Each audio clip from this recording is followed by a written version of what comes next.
What's going on, Colts Nation? Welcome back to another episode of the Bring the Juice Colts podcast. Just wanted to give a quick update here. Some more COVID-related issues going on right now with the Indianapolis Colts. And 5 new players just got placed on the list. What we're going to see here is safety Jaleel Addae, cornerback TJ Carey, linebacker Malik Jefferson, running back Marlon Mack, and tackle Braden Smith are all being put on the COVID list. So now I think that brings the total up to 12 or 13 guys on the active roster. And, half of those are starters. So, we're in a kind of a little bit of an issue here.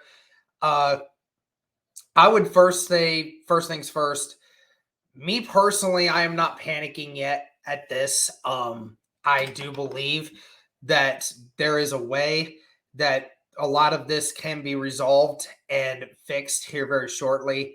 I think that it would be wise if the Colts were to basically just keep everybody at home over the span of this week, to ensure that, the infection spread, it stops at that point.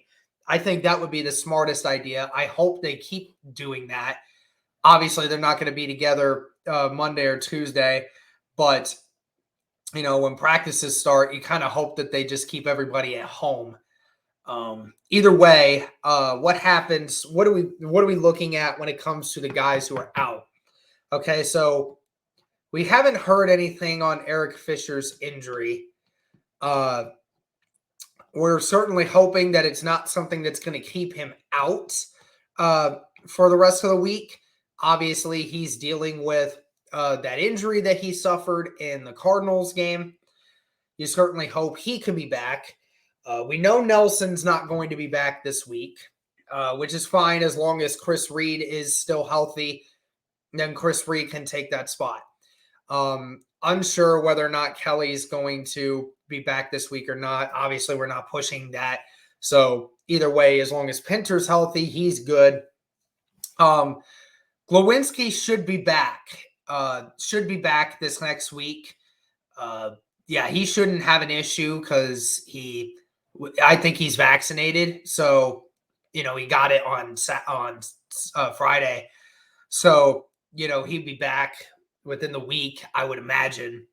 And Braden Smith, I don't think he's vaccinated. I don't know. I don't really know any of these guys' vaccination statuses other than the ones that we obviously know with Darius Leonard and Quentin Nelson.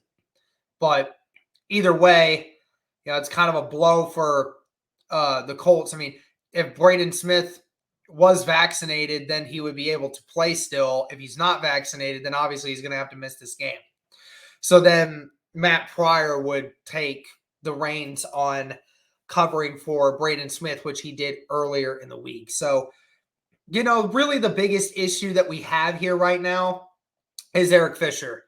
That's the biggest one. That's the biggest one out of all this because, you got all the other guys with COVID and stuff, but as long as none of the other offensive linemen have COVID, then there shouldn't be an issue with any of the rest of them getting back to being what they need to be.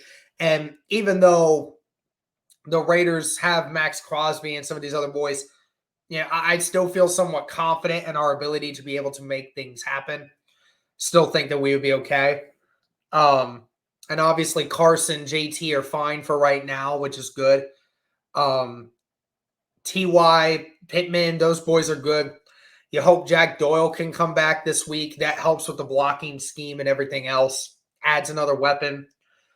Defensive-wise, like I said, now the two big ones are Jaleel Addae and TJ Carey. I mean, not necessarily as much TJ Carey because I think Rock is going to be back. I think Rock is going to be back for this next game. And, you still have Isaiah Rodgers. You still have Kenny Moore. You still have Xavier Rhodes. You still have those boys that, you feel comfortable in the corner room saying.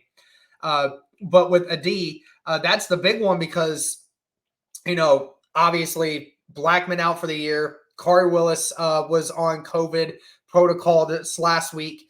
Obviously got tested on Saturday.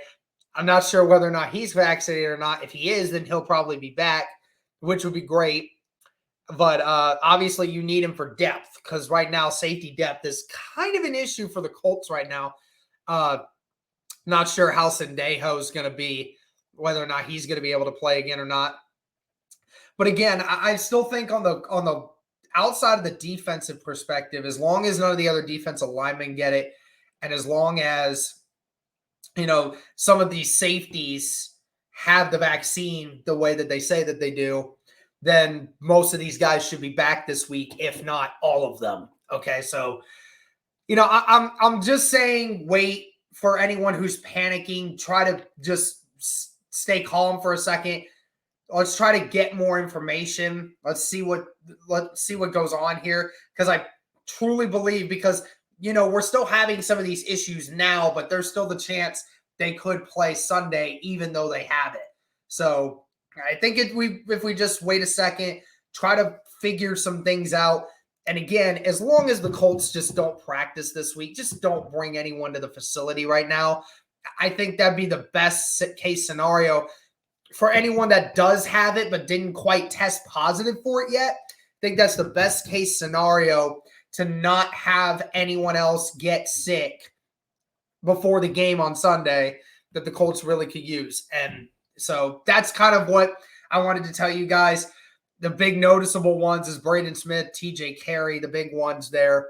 I think Aday is actually vaccinated, I believe. So shouldn't have an issue there.